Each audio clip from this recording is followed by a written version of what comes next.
Hello there, my name's Tom Wiggins. And I am Emily Elias, and this is Desert Island Dips, the podcast where we pit condiment against condiment and ask, if you were trapped on a desert island, which 5 dips would you want to take with you? As it stands, on your island, in your... Our island. Everyone's island. The island of humanity. Where you're trapped. Well, everyone's got their own island though, right? But we can't communicate with each other? Yeah, we're like everyone's own... Separate chain, reality. Is it like a chain of islands? No. You don't know about any of the other islands. You're on an island, and as far as you're aware, no one else exists. There is tomato ketchup on this island. There is brown sauce on this island. There is English mustard on this island. There is sriracha sauce on this island, and there is ajica sauce on this island. Today, on episode 35... 35. It's quite a big number, isn't it? It is. We're going to talk about the sauce that is not named after my cat, but has the same name as my cat, Frank's Red Hot Cat Sauce. What came first, Frank's Red Hot or your cat? Well, if you find out the year that it came about, it would be a really old cat if he'd been around longer. My granddad was also called Frank, and he'd predate Frank's Red Hot Sauce. So maybe Frank Wiggins, would it be? I think. Maybe Frank Wiggins is like, we definitely. Don't know, but he was the inspiration for the name. Jackman. I'm giving away too much information here. But let's hack Tom's identity later. No, don't do that. I didn't tell you which side of the family it was anyway, did I? So. Doesn't it imply? Yeah. That was the joke. I'm sorry. That was the joke. So, ready to go? Oh, buddy, buckled up. In the 1890s, a man called Jacob Frank was working as a travelling salesman. Ooh. Sounds like the start of a musical, or like slightly, doesn't it? I could see like an opening number. Jacob Frank comes with his suitcase full of wares as a travelling salesman, knocking on doors. There's a Paul Simon song on Graceland about someone work. His dad was working as a travelling salesman. Is it about Frank's Red Hot? No. Oh, well, actually, it might be. I don't know.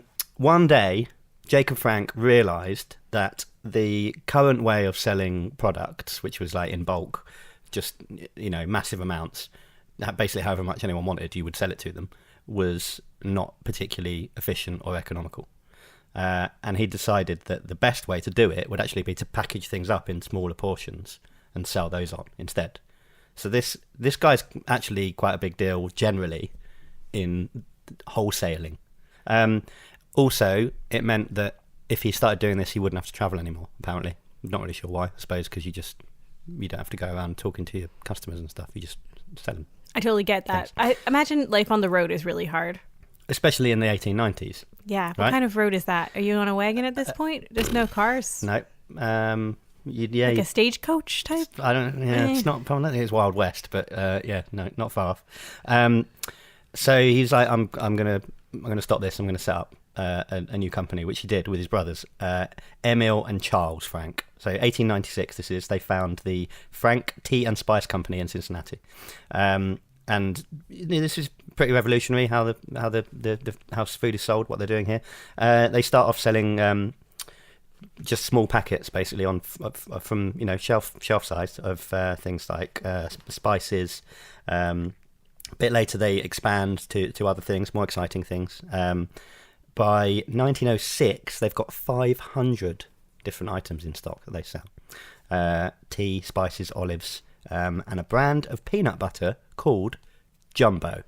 Jumbo peanut butter. Now, I've never heard of it. We're going to go on a jumbo-sized tangent here to talk about jumbo peanut butter because I discovered something quite interesting around this, and it's related to the Frank's story. So I think it's fine, right? Are you teasing me? Is this about an actual elephant? It absolutely is about. Oh my god, I'm so excited. The use of jumbo to mean large didn't come around. According to there's a dictionary entry that quite often it tells you when words first sort of come into use. Yeah. Apparently, jumbo as large comes in around 1883. Okay.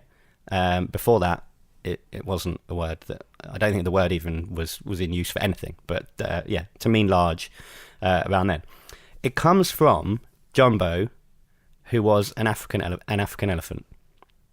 Okay. He was born in Sudan around Christmas in 1860. His mother was killed by hunters and he was taken away and sold to an Italian trader. And this Italian trader takes him to Italy. He ends up via Germany, he ends up in Paris in a zoo. But in 1865, he gets transferred to London Zoo. And he is an absolute smash, a complete sensation. Would this have been like the first elephant people would have seen? Absolutely. That is why he's such a smash. Because people may have like heard about elephants. Or seen like a picture or something. Possibly, yeah. But this, imagine... A physical, yeah. If you think about how in World War II, evacuees that moved to the countryside, a lot of them, the ones from London, hadn't even seen like cows before. So you can imagine in 1865, a kid seeing an elephant must have been this like mind-blowing situation, right? So he lives at London Zoo and he gives rise to kids, and he's just this massive deal. Okay, I'm so happy about Jumbo's existence right now. Is Jumbo the inspiration for Dumbo? It seems pretty likely, yeah. To an extent, anyway. Yeah. I mean, how many elephants are there that you would really like exactly steal from history? Okay. I mean, we'll get to this later, but Jumbo is essentially quite important in so many different ways in terms of like advertising, merchandising, all this kind of stuff. A lot of it is basically Jumbo. I'm kind of getting like flashes because like as a Canadian, we were subjected to watching these heritage minutes, and they would be like every commercial break you have like a heritage minute in it. And they had one about the story of Winnie the Pooh, where it was a bear that a soldier in World War II made friends with and named after his hometown, Winnipeg. Hence Winnie the Pooh. I didn't know that. Yeah, exactly. This is a super like Canadian like point of honor. Yeah. And of course, the bear went to go live in the London Zoo, and Christopher Robin. Is it Christopher Robin? Yeah. He makes friends with him and names him Winnie the Pooh. Why Pooh, son? I don't know. Just Winnie the Pooh. That is line for line the Canadian Heritage Minute. I saw it so many times. I feel like they should have thought harder about why he's called the Pooh. Not just, I don't know, it's just his name. Because no one ever really questions that. No, nobody does. I think Christopher Robin was a child and Pooh is a funny word. Like, yeah, I don't know. This seems a bit juvenile. He was a child. I know, but like you can't. If you're then going to turn it into a brand, don't use it. Anyway, I'm having shades of Winnie the Pooh. Yeah. For Jumbo. Like, I'm wishing there was like a heritage minute about the arrival of Jumbo at the London Zoo. There may have been. Oh, I hope there is. Okay, continue. I'm sorry. Sorry for tangenting your tangent. The name Jumbo. Okay. The source of this is a few theories. A couple of them. It's probably a variation of a Swahili word, or two Swahili words, in fact. Jambo, which means hello, or Jumbi, which means chief. Hello, chief. He's come from Africa. Yep. The elephant, this is. And they've just used an African word, and it sounds a bit like Jumbo, but it's not quite. The other suggestion is that there's a guy who worked at the zoo, I believe, who it didn't really explain exactly his heritage, but he's got a name, I can't remember how, I wouldn't have been able to pronounce it anyway, that sounded Indian.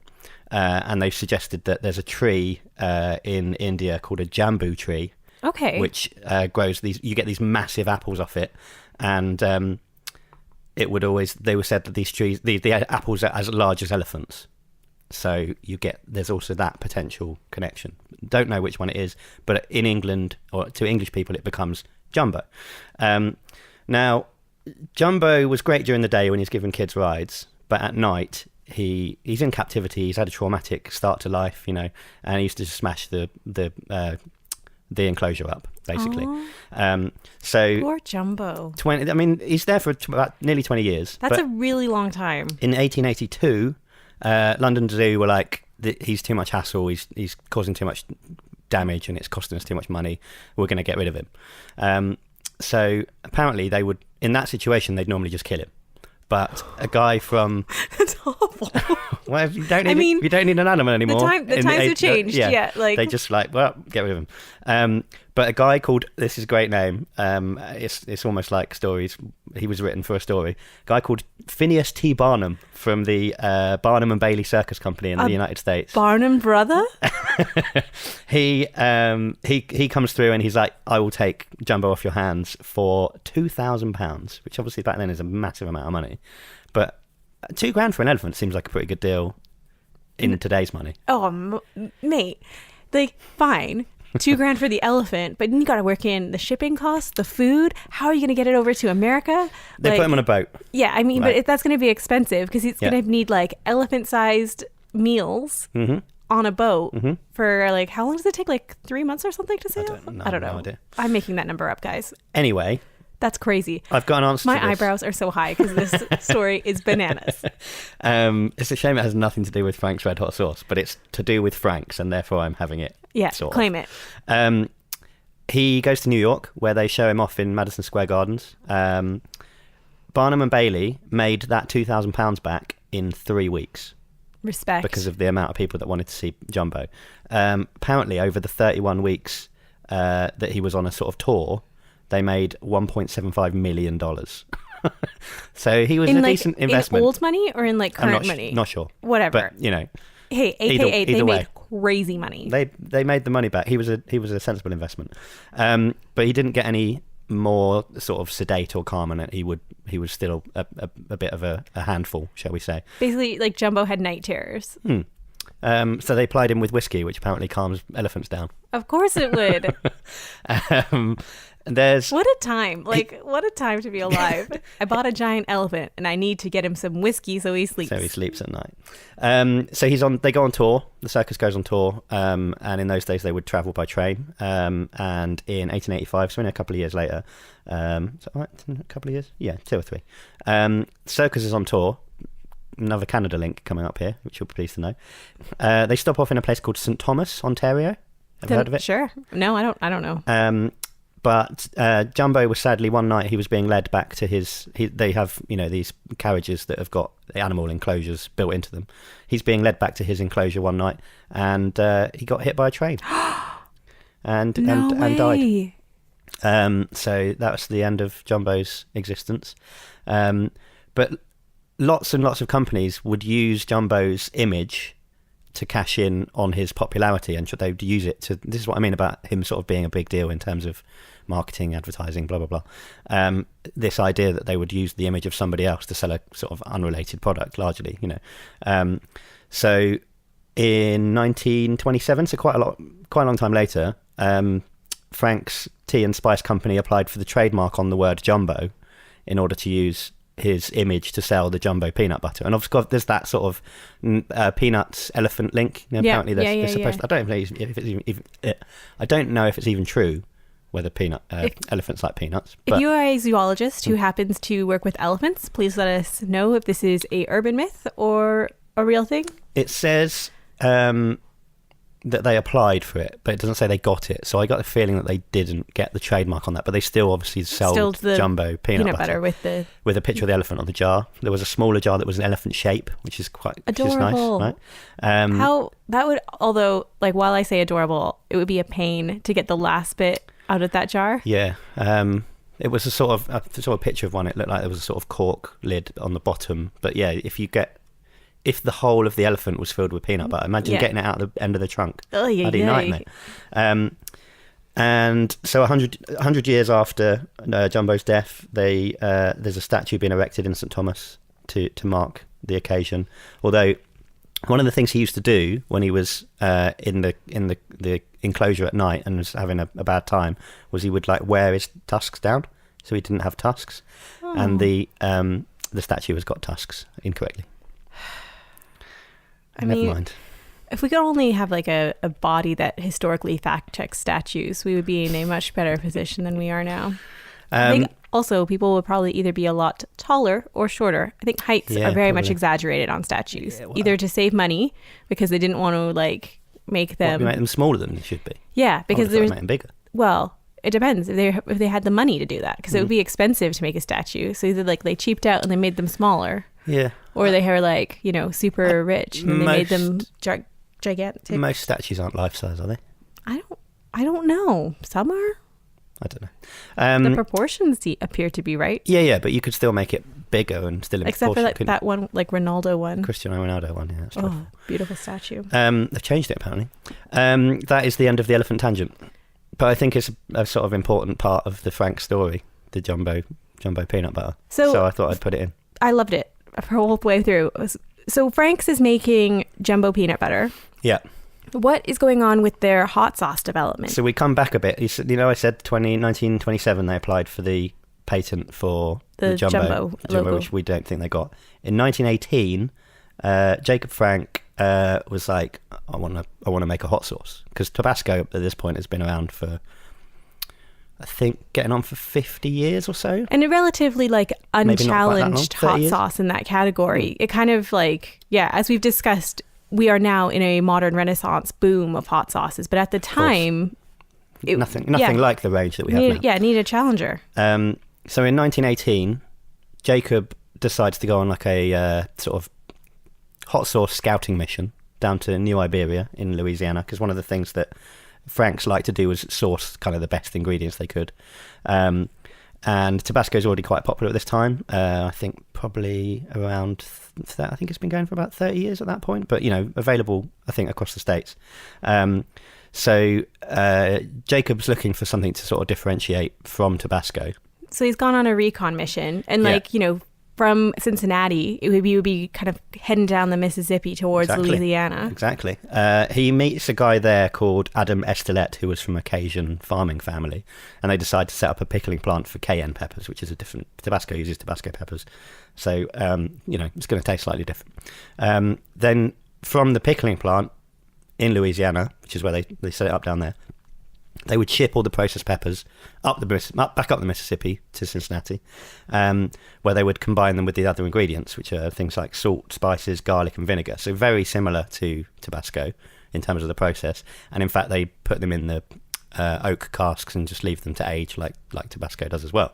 So the process is very similar. The ingredients are quite similar. Peppers are slightly different. What you end up with basically then is a sauce that's not as hot as Tabasco.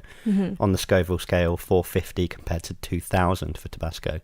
But I think going purely onto personal preference now, I think you get a bit more flavour with Frank's than you do with Tabasco. Tabasco is quite intense, and it's kind of pure heat, whereas I think there's more to Frank's than there is. Sriracha's about the same, I think. Hang on.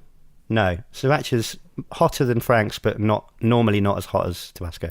I think that's interesting, though, because if you're in that time of the world's development in cuisine and all that sort of thing, if you're only kind of given Tabasco as an option, it probably had like a big sort of reputation for being too hot, or you know what I mean? Like it would take over the flavor of your food. It always used to. But offering people an option that was like a milder heat is probably like it was smart, because they found their own market. Of course. That they weren't necessarily competing head on head with Tabasco, but they still were offering like a similar market hot condiment, hot sauce. So it takes them a couple of years to get the ingredients quite right, and it's fine tune it and make it so perfect. It's 1920 they start selling it. I think it still says that on the bottle, since 1920 they start selling Frank's hot sauce, because they have this kind of supply chain already set up with all their products from before.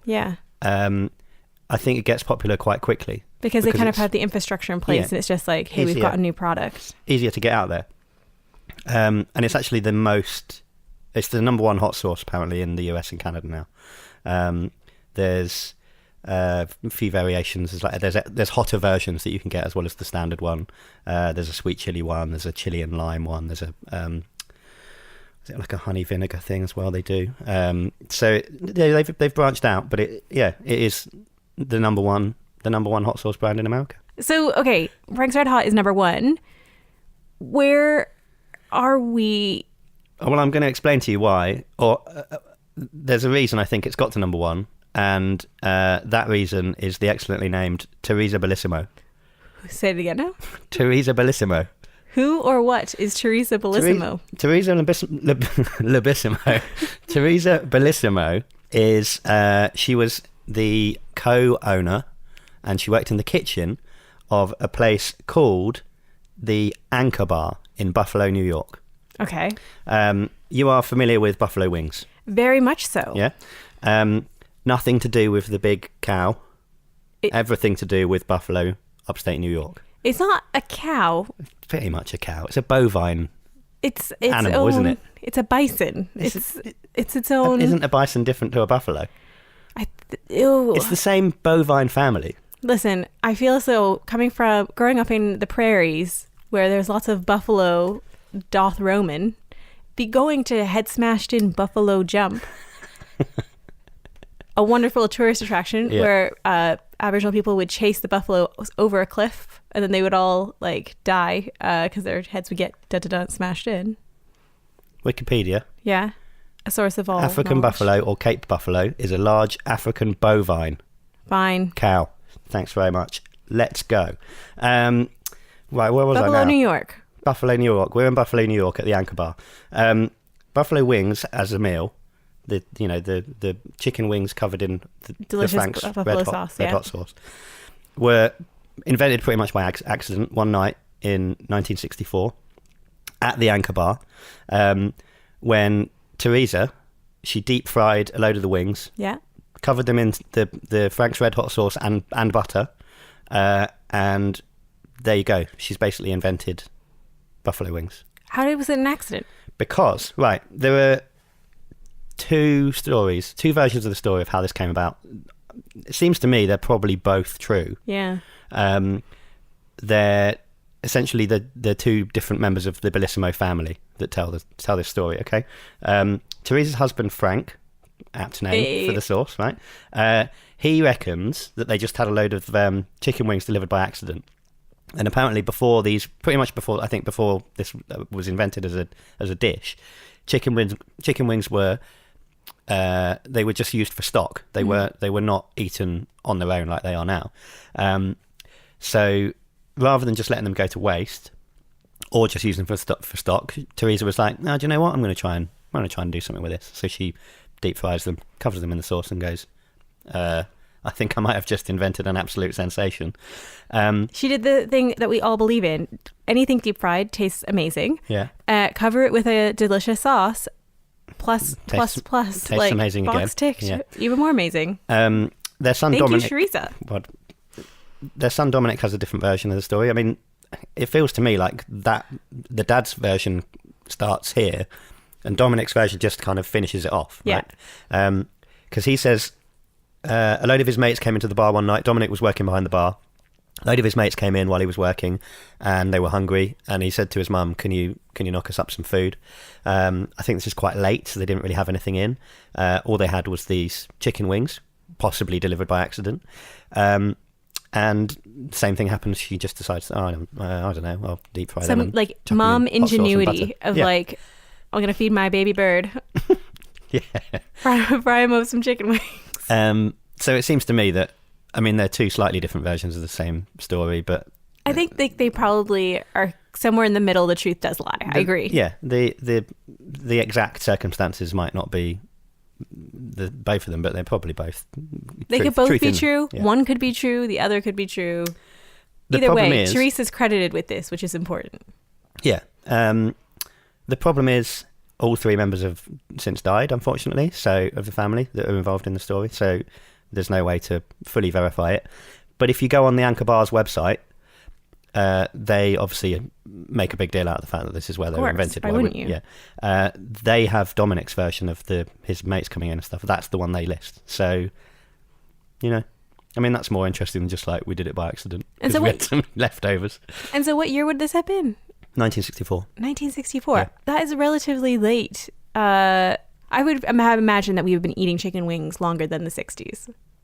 Maybe we have, but just Not covered in hot sauce the way that we are now familiar with. Not to such a extent, perhaps, Yeah. as well. Apparently they stayed sort of a New York state speciality for quite a long time. You couldn't really get them anywhere else.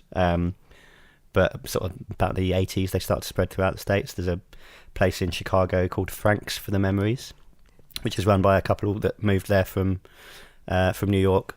Whose name is Frank in this one? Is it the owner's name is Frank? That is a good question. Or is it named after the sauce? I'm not sure. There's a lot of Franks in this. But but they specialise in buffalo wings, and obviously you can get it everywhere now. It's quite a common sight on lots of sort of barbecue type places too. Oh, in like North America, it's like 10-cent wings every Wednesday. I bloody love them. They're so nice. So good. There's an amazing YouTube video which I will post, and it shows you how the proper way of eating a buffalo wing, because basically I'm reluctant to order wings when I go out. They're very messy. I don't want people to think less of me for how I suck meat off of the bones of an animal. Modern society and whatnot. Yeah. So you can, the wing that kind of has the two bones in it. Okay. You take the smaller pin bone and you twist it, and it'll just, all the meat will fall off and you can just pull it right out. Then you take the larger bone and you twist it well inside, and then it just kind of comes out of the wing as well. And you can eat the entire wing in one bite. I believe that's the way you're supposed to serve them. It's split in the two bits. Well, it's just most people don't bother because it's extra hassle, And they get all like primal and they just start ripping it open. Exactly. There's a little bit of extra sort of trivia I thought I'd chuck in on there. Because, without buffalo wings, I don't think Frank's Red Hot Sauce would necessarily be quite as popular as it is. But I think that it is. So yeah, I think you cannot have one without the other. They go hand in hand. They really become like a food condiment marriage. They wouldn't be the same alone. No. And it really does enhance the flavor of the wings. Yeah, of course. In 1993, a Philadelphia radio station hosted the first Wing Bowl.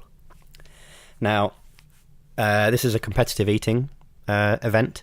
I think when I read about this, I thought, you know what? I'm pretty sure I've heard about like wing eating competitions. Yeah. Because they're quite small, aren't they? It's the kind of thing that suits.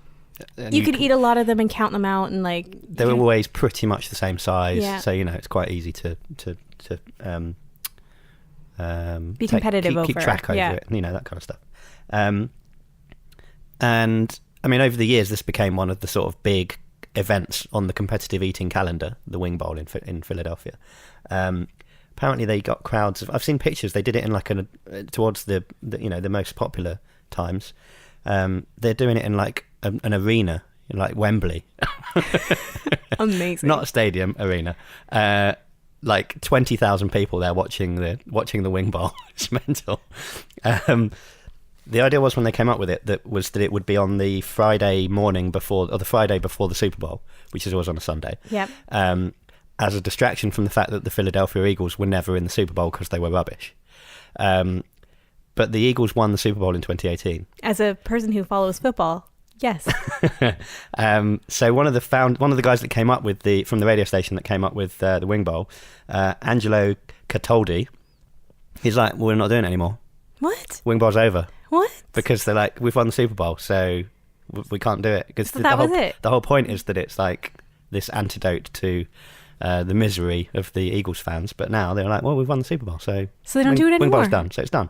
2018 was the last Wing Bowl. That's fitting end, I think, though. I mean, it has a very clear resolution. Yeah. To the story. But it's a bit sad. In the final Wing Bowl in 2018, competitive eater Molly Schuler set a new record. She obviously won. Yeah. She set a new record of wings eaten. It's a half an hour. I think it's 2 15-minute spells, 2 15-minute spells, but in total half an hour, I believe. She ate. Can you guess how many? I'm gonna say 250 wings. I'm pointing upwards. 1,000 wings. No, half that. 501. She ate 501 wings. That is insane. In half an hour. And I would like to say my reason I said 1,000 because you were emphatically pointing up as if it was like much higher. It was more than double. That's why I quadrupled. And she won $5,000. Hyundai Sonata, a car, I'm guessing. Yeah. I mean, it is. Hyundai might make other things, but I'm guessing it's a car. It's a car. A ring. What kind of ring? Like it doesn't say. Okay. I'm assuming a ring for a finger and not a ring to fight in. Not a wrestling ring. And just a medal as well to prove that she'd done it. And a fun trip to the bathroom. Yeah. I read up a bit about this when it was cancelled, like the reaction to it being to it being cancelled. Some people were very upset about this.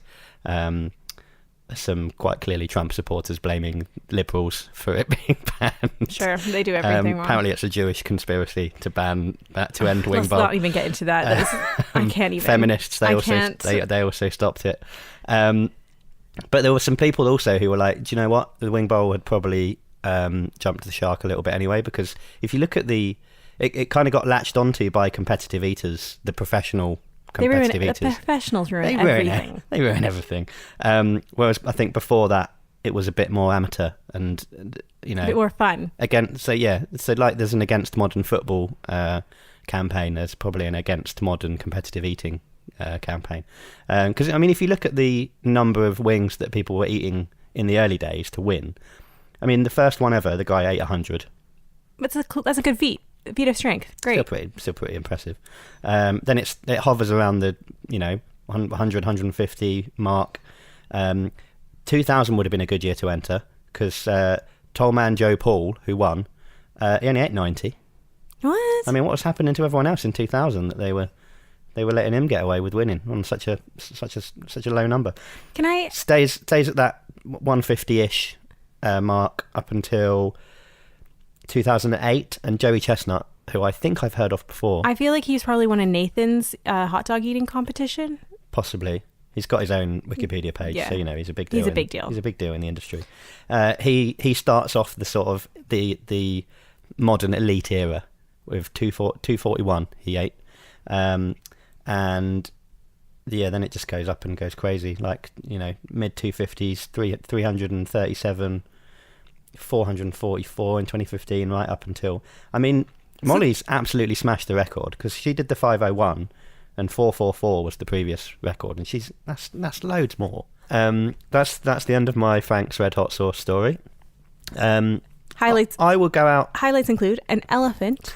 That's nothing to do with it. Yeah. A woman who invented an elephant, a woman. Teresa Bellissimo. Bellissimo, who invented an amazing combination. And let's give another shout out to Molly, who ate an insane amount of wings. Yeah, well done. I'm going to go out on a limb and say I think Frank's is up there for my in terms of hot sauces. Just for the same, what we were saying about how it's not quite as hot as the others, but it's got a good flavour to it. I don't want it on the island. Oh, interesting. Only because I only really have it when I'm having hot wings, and that's not enough. It's not diverse, yeah. It's not enough.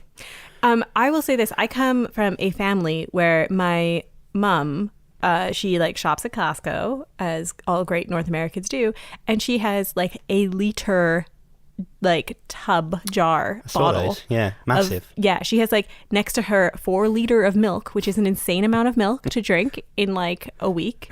A liter of Frank's Red Hot in her fridge. She likes it then. It'll be on her island. I think it might be. Yeah. So I think it's close. It's just that I don't have it as often, so I'm not going to put it there. But if it was an island of just hot sauce, which could be a spin-off. Hot Sauce Island? Yeah. Nobody touch your eyes. It would be just a lot of people washing their hands a lot. Yeah. It would make it. I agree with you. I think that I like Frank's Red Hot, but I don't like it enough to put it to 5 slots just doesn't feel like enough. Well, so we're getting I think what it is a case of do you want it over sriracha or ajika? And the answer is no. The answer is probably no. Sorry, ajika is still awesome.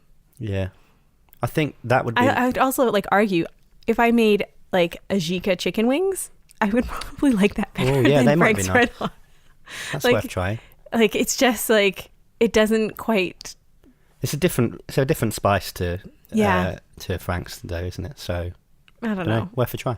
I think that's probably all we've got time for, because the Jumbo took up a lot of space in the middle of this episode. But I'm hoping R.I.P. Jumbo. I'm hoping that people will have enjoyed that story, apart from the end when he dies. Well, can't I think they've got. Can't have an elephant live forever. No, that would just be unrealistic. Of course you can't. I do think they've got bits of him on display in a museum somewhere. What do you mean, like It's a bits bit grim. they scraped off the train? A bit of a leg or something. Yeah. Yeah. Which is nice. But thanks very much for listening, everyone. Social media is where to find us because you Yes. can't come to our houses. Well, you could, but it would be weird. Depends who you are. We're on Unless you're Twitter. John Lyons. It would be weird. I'm sure already. We're on Twitter, At Desert Island Dip. We're on Facebook.